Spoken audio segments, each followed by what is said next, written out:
నమస్కారం. ఈరోజు మనం పాప్కార్న్ చికెన్ చేయబోతున్నాము.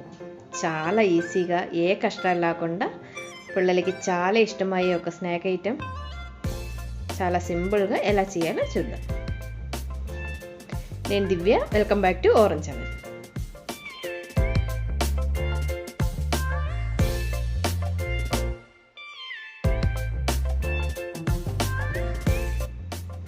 ఒక పావు కేజీ దాకా బోన్లెస్ చికెన్ పీస్ని చిన్న చిన్న క్యూబ్స్ కట్ చేసుకున్నాను. అది ఒక 1 అవర్ దాకా సాల్ట్ వాటర్లో వేసి పెట్టాను. దాంట్లో నుంచి బాగా పిండుకొని తీసేసుకోవాలి. అస్సలు వాటర్ లేకుండా బాగా స్క్యూజ్ చేయండి. తర్వాత ఒక బౌల్లోకి వేసుకోవాలి. దీనికి తగినంత ఉప్పు వేసుకోవాలి. అలాగే 1 టీ స్పూన్ దాకా మిరియాల పొడి వేసుకోవాలి. కొంచెం క్రష్డ్ చిల్లీ, అది కూడా 1 టీ స్పూన్ దాకా వేస్తున్నాను. ఎక్కువ కారం లేదు అందుకని. అలాగే 1 టీ స్పూన్ దాకా అల్లం వెల్లుల్లి పేస్ట్, కొంచెం కాశ్మీరీ చిల్లీ పౌడర్ కూడా, అది అస్సలు కారం లేదు అందుకని కొంచెం వేస్తున్నాను. ఇదన్నీ చూస్తే ఎక్కువ కారంగా ఉందని అనుకోమాకండి, అసలు కారం ఏం లేదు. ఒక హాఫ్ లెమన్ది జ్యూస్ కూడా వేసుకొని ఫస్ట్ ఇది బాగా మిక్స్ చేసుకోవాలి. ఉప్పు కారం అంతా కొంచెం చికెన్లోకి పట్టేదాకా మిక్స్ చేసిన తర్వాత 1 టేబుల్ స్పూన్ దాకా మైదా పిండి, అలాగే 1 టేబుల్ స్పూన్ దాకా కార్న్ ఫ్లోర్, ఇంకా 1 ఎగ్ కూడా వేసుకోవాలి.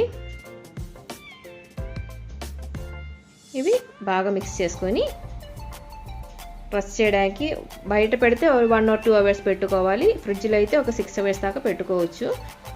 బాగా వ్రాప్ చేసుకొని ఒక 4 అవర్స్ దాకా ఫ్రిడ్జ్లో పెట్టబోతున్నాను. 4 అవర్స్ తర్వాత మనం దీనికి పైన కోటింగ్ కావాల్సిన మైదా పిండి 1 కప్పు, అలాగే 1/2 కప్పు కార్న్ ఫ్లోర్ తీసుకుంటున్నాను.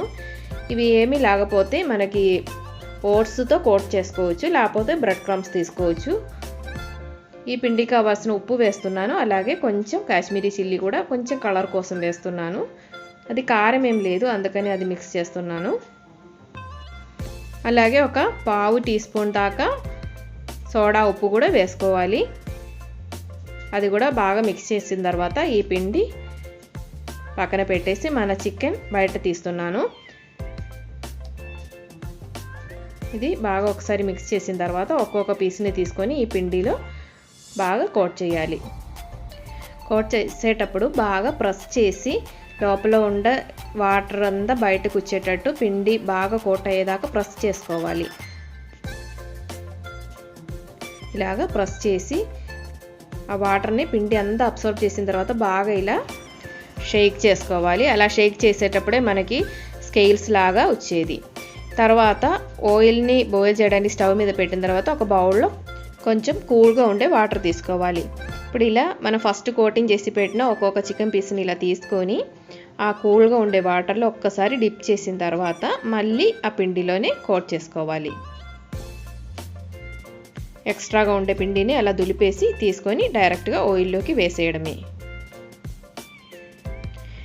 ఫ్లేమ్ తగ్గించి మీడియం ఫ్లేమ్ మీద పెట్టేయండి. కొంచెం స్లోగా ఉడగాలి, లేకపోతే చికెన్ లోపల ఉడగదు, పైన మాత్రమే ఫ్రై అయిపోతుంది, కలర్ చేంజ్ అయిపోతుంది కూడా. లైట్గా గోల్డెన్ బ్రౌన్ కలర్ వచ్చేటప్పటికి తీసేయచ్చు. చాలా ఈజీగా మన పాప్కార్న్ చికెన్ రెడీ అయిపోయింది. ఇలాగే ఒక్కొక్క బ్యాచ్గా మొత్తం ఫ్రై చేసి తీసుకోవాలి. మనం చికెన్ సాల్ట్ వాటర్లో కాసేపు నానబెట్టడం వల్ల చికెన్ చాలా సాఫ్ట్గా అలాగే చాలా జ్యూసీగా ఉండదు, అసలు డ్రై అయిపోవదు. ఇలాగే ఒకసారి ట్రై చేసి చూడండి, చాలా టేస్టీగా, పైన ఏమో చాలా క్రిస్పీగా, లోపల సాఫ్ట్గా ఉండే చికెన్ పాప్కార్న్ చేసుకోవచ్చు. చికెన్ కట్ చేసి చూపిస్తాను, లోపల ఎలా వచ్చిందో చూడండి. లోపల చికెన్ చాలా సాఫ్ట్గా ఉంది, అలాగే లైట్గా జ్యూసీగా కూడా ఉంది. ఈ మన కోటింగ్ కూడా కరెక్ట్గా వచ్చింది కదా. మనం పర్ఫెక్ట్గా కోట్ చేయకపోతే ఆ కోటింగ్ ఏమో సెపరేట్ అయిపోతుంది, చికెన్ లోపల సెపరేట్గా ఉండదు.